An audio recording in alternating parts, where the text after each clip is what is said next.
عرض سلام و ادب دارم خدمت همه رفقای استقلالی.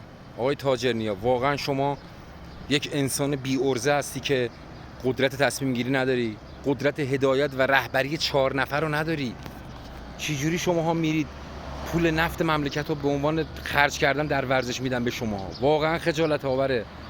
آقای هوادار استقلال، خانم هوادار استقلال، واقعا وقتشه که دیگه تعصب کشیدن از افرادی مثل نمیدونم حسینی و چشمی و اون ایکس و ایگرگ و اینا که یه مش زامبی خونخوارن، از احساسات من و شما استفاده میکنن، دندونای ما رو شمردن به سبب اینکه ما علاقمند استقلالیم، از ماها دارن سوء استفاده میکنن. این سناریوی نخنما که با پیج میایید بازیکن بزرگ میکنید، با پیج میایید فلان کس رو میکوبید، یه مش آدم بی ارزه مثل تاجرنیا و نظری جویباری و محمود بابایی و فریدونی نشستن اونجا، خاک عالم تو سرتون، با هم دیگه 200 سالتونه.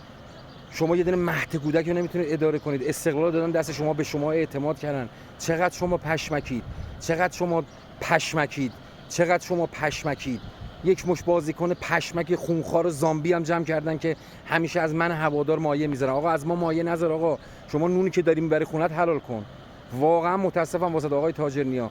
اون زمانی که میای توییت میزنی، شما خودت یکی از مسببین دلالی و بالا بردن قیمت در باشگاه استقلال هستی آقای تاجرنیا. متاسفم که استقلال به یه روز به یه جایی رسیدی که با این پول نفت دست شما ابلهاست. See you later.